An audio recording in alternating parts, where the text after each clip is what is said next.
U.S. Elemental, NASA, and Christie. We must also offer a special thanks to the military and government conference as they enabled Dave McQueenie's participation today. So, as the saying goes, what goes up must come down.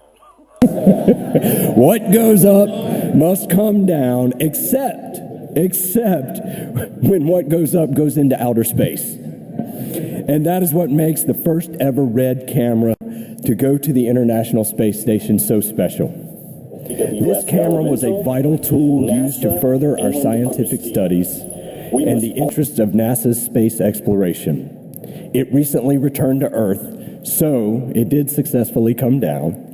And I'd like to invite Dylan Mathis and Rodney Grubb of NASA and Jared Land, president of RED, to the stage to conduct a brief ceremony with this vital first UHD camera.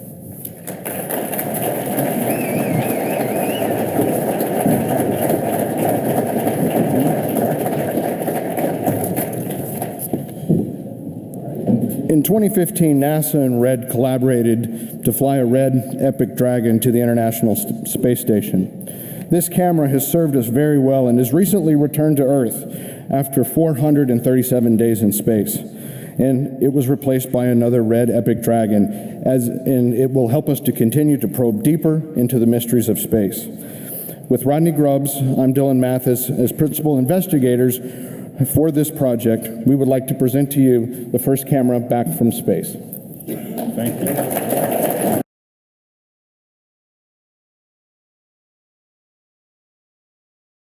I always feel like a hobbit standing next to Jared. Thank you. Thank you.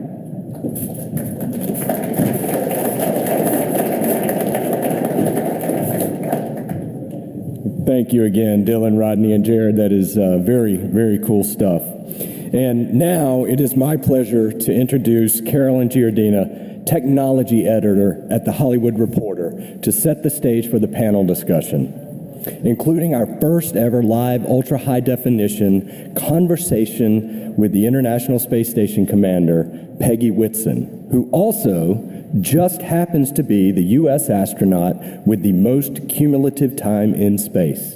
Carolyn, come tell us what to expect. Now it is my pleasure to introduce Carolyn Giardina. Good morning.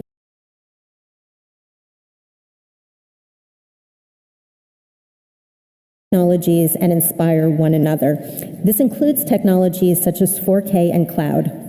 Today, we will begin by demonstrating for the first time ever a live public 4K broadcast from the International Space Station. And since this is time sensitive due to the position of the ISS, I'm going to quickly hand this over to Sam Blackman, CEO and co-founder of AWS Elemental, for this segment of the session, and then we'll continue with our panelists.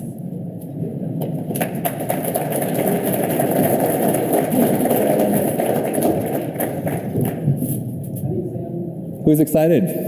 First live 4K transmission from space ever. Let's get right to it. Johnson Space Center, can you do the audio check?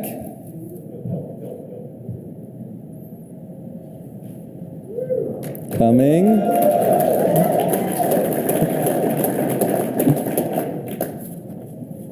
We should hear it in the room very shortly.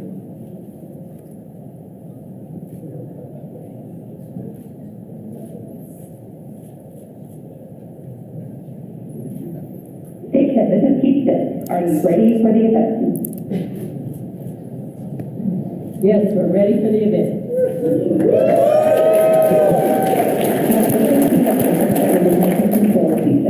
Please call station for a voice check. Okay, here we go. Hello, Commander Fisher and Commander Whitson and Colonel Fisher.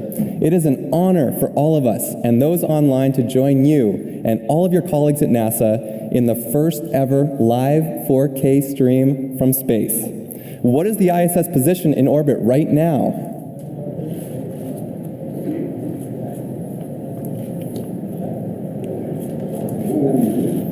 "11 seconds.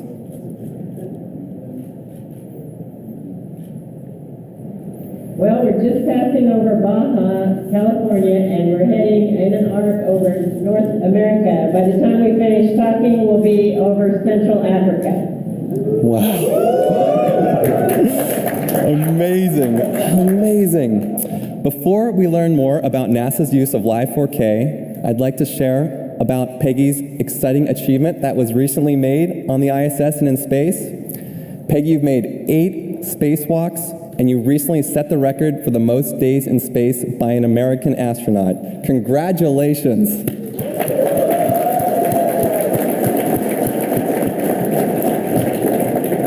What inspired you to become an astronaut?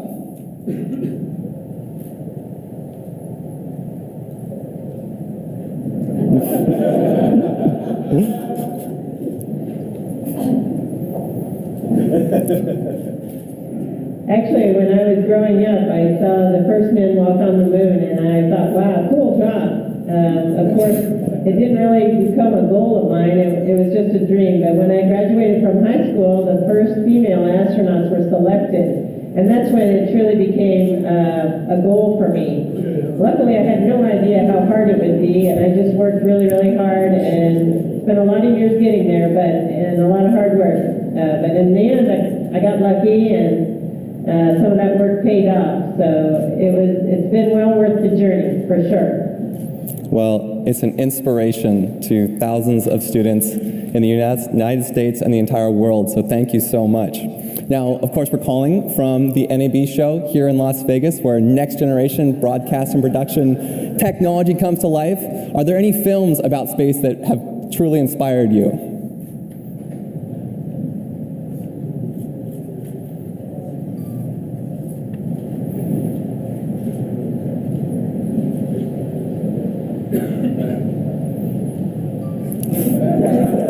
Well, for me, it was definitely the right stuff. As a test pilot who, Edwards was my second home. You know the start where he's like flying through the clouds and he's talking about there's a demon that lives on the meter.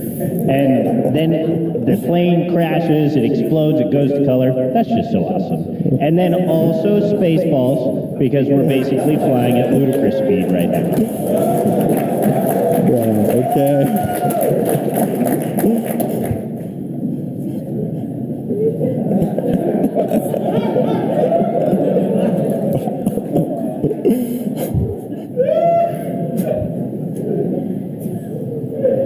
Amazing. All right. We could watch that microphone spin for a long time. So, talking back to technology, can you help us understand the role video plays in your space work?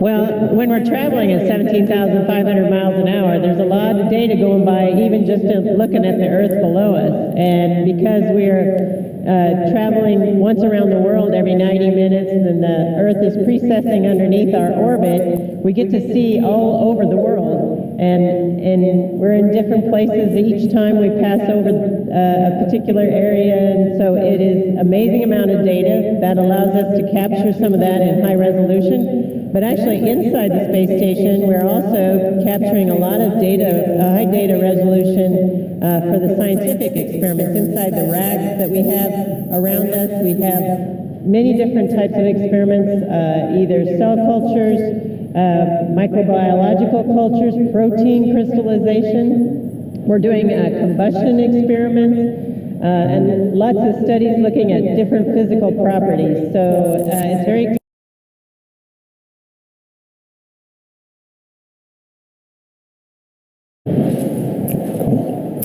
What do Live 4K and Ultra HD help you do on board the ISS in terms of scientific research that you couldn't do before?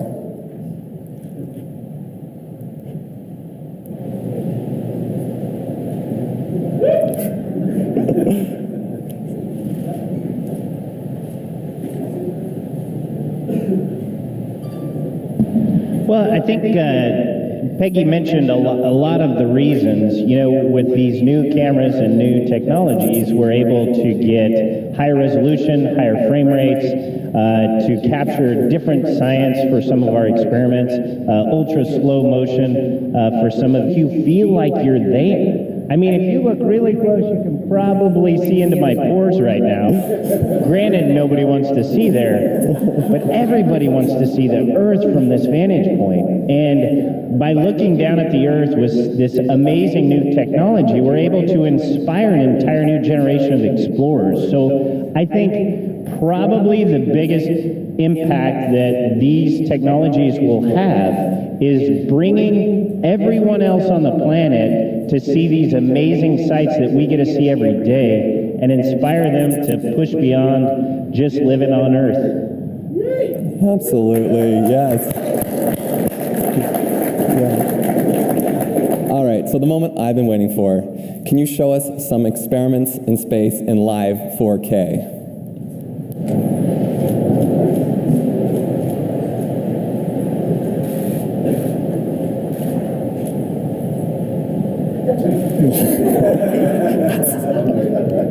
Actually, we'd love to do that. And so a lot of these are kind of things that we do maybe to have a little bit of fun, that just because you can do them in zero gravity. So we're going to play a little ping pong, but it's kind of space ping pong because we're going to use a ball of water as our ball.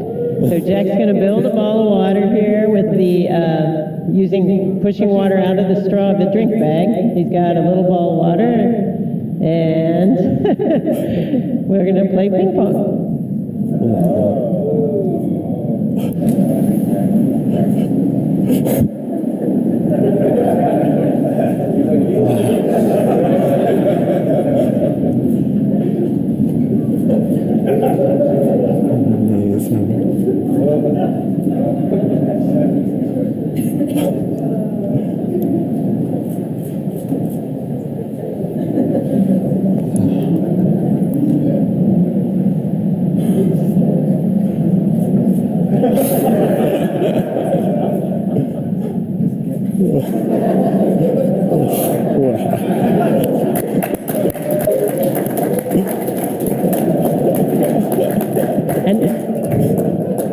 And now we'd like to show you another demonstration. The next one I think we'll go after will be what we call, actually it's going to be a ball of water, but it's got a little additive put in it.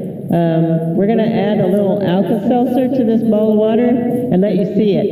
And we're going to move up close, so we'll get our focus up here a little closer so you can see it in more detail.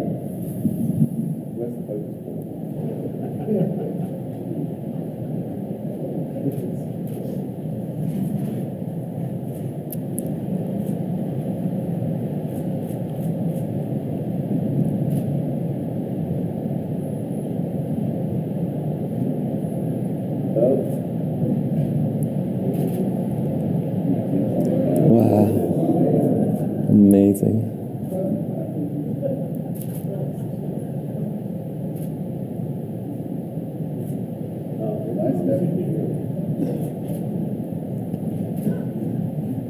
Oh. And a little food coloring added to that.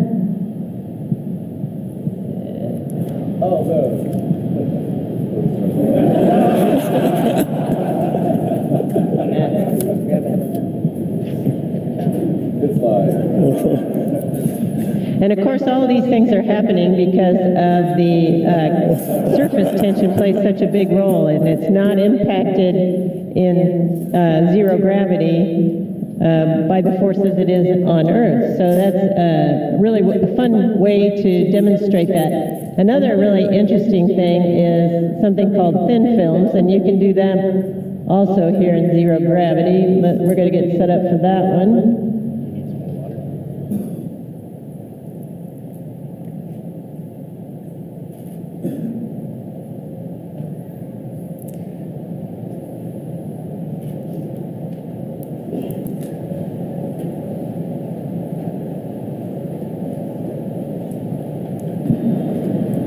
Okay, so I've got a little bit of water in this plastic bag. And I'm pulling out, oops, it broke. Stand by, we'll try it again. May have to let that microphone go.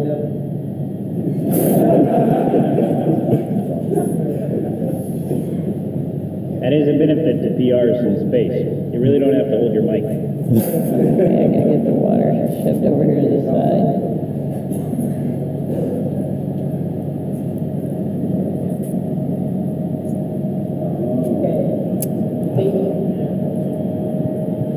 So I have a very thin film of water here.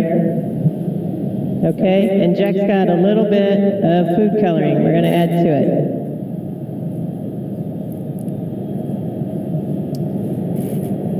One more, right?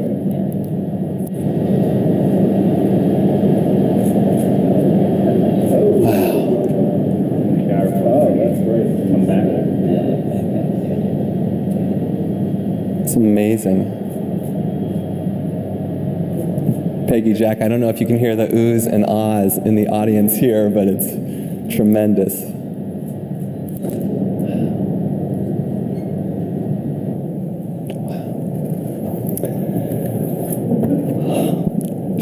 It's mind-blowing to be watching this in real time.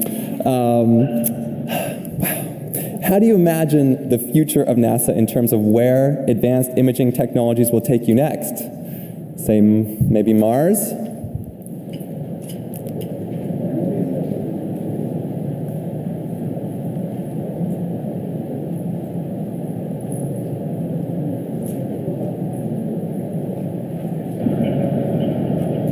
Actually, I think advanced technologies are going to be required to go to Mars, and especially advanced imaging. Obviously, it's important to us to better understand where we're headed. It minimizes the risks if we better understand that in advance. And so all the studies, all the imaging studies from different rovers and missions that we send to Mars before we actually arrive are going to be critical to a lot of the decision process that will occur. You control it. Get it in focus. Just so fascinating. Okay. Well, Commander Whitson, Colonel Fisher, this has been one of the most remarkable exchanges I have ever had. Your insights are fascinating and inspiring. Thank you so much for taking the time to share them with us and the entire NAB audience and thousands online. Congratulations on all your accomplishments, and we look forward to a lot of live 4K UHD from the space station for years to come. Thank you.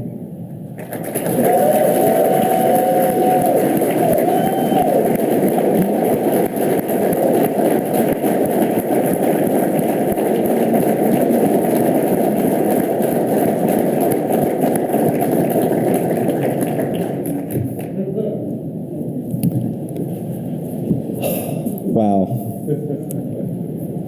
Think about the technology. This is Houston ACR. That concludes the event. Thank you.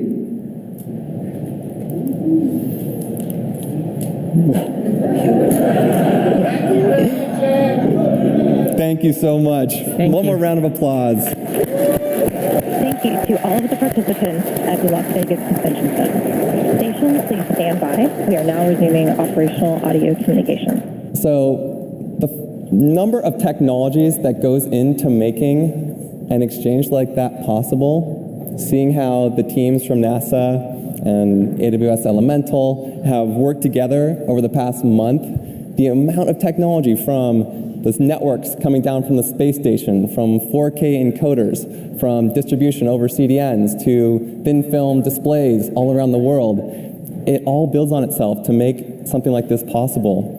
And I know I'm deeply honored to be here today and be a part of it, and I want to thank everyone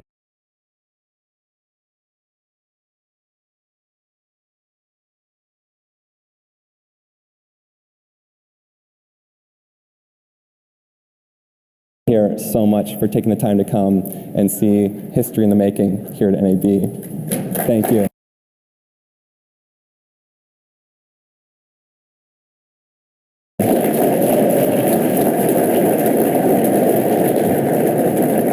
All right.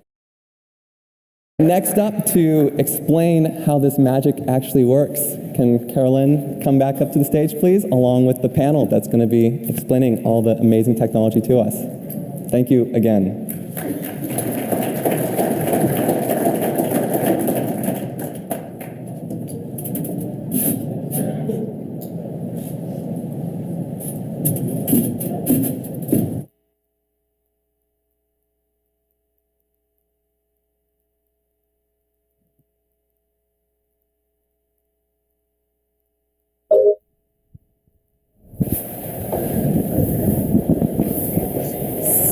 So let's just take another moment to congratulate NASA Services, AW Elemental, and NAB on that amazing first look into the future.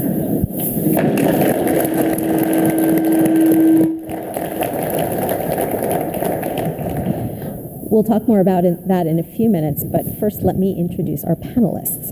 Seated next to me is Dr. Dave McQueenie, who's Vice President of Corporate Technology at IBM. Next is filmmaker Bernie McDade, former head of content at Discovery Science Channel, and since then she founded BUA Entertainment, which is a creative consultancy specializing in virtual reality. We are thrilled to welcome U.S. NASA astronaut Dr. Tracy Caldwell Dyson. Dr. Dyson flew aboard the Space Shuttle Endeavour on a long-haul ISS mission and is a veteran of 3 spacewalks. She has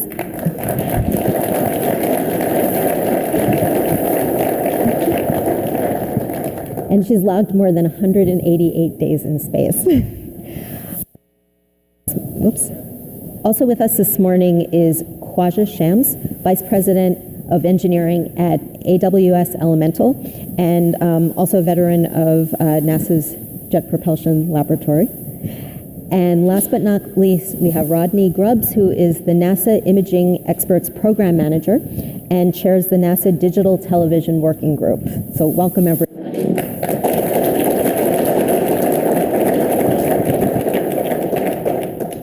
So as each of you watched that inspiring 4K live stream just moments ago, what was going through your minds? What were you thinking about? The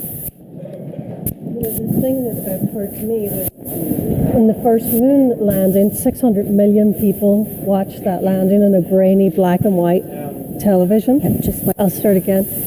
When 600 million people watched the first moon landing on a grainy black and white television, and when I see this incredible technology, just imagine what your children and your children's children are how they're going to experience further space exploration as we move forward, and how that's going to inspire them. And I think that's pretty incredible. You know, because you heard Peggy say herself, it was seeing that moon landing that made her determined to become an astronaut at a time when NASA didn't consider female astronauts. And I think that's an incredible thing. Yeah, and I would say that when Jack made his comment about these higher resolutions enabling everyone on Earth potentially to be there on the ISS with them, I mean, they're up there because of the resources of, not just one country, but many countries, and the ability for technology to let any of us be immersed there and to be inspired by it and to learn from it, I think is very impressive. And that was what Jack's comment was on the video, and I thought that was perfect. Dr. Dyson. Well, I think it just means astronauts have to step up their game because you can see everything in 4K. So we've really got to be, I think it was important that Peggy and Jack actually rehearse a little bit before performing those demonstrations. But in the same vein, when we're making a video for scientists on the ground to analyze their data, we really got to, we get a lot of data, but we also need to be, as astronauts, technically savvy and also careful with how we set these things up, just to make sure the data that we collect is the data that they need, because you do see everything. And are you also a ping pong pro? Yes, yeah, you definitely got to practice your serve with that. He cheated. That's right. Just a little. Khwaja and Rodney, I know this was enormous effort to put together. Can you maybe just tell us a little bit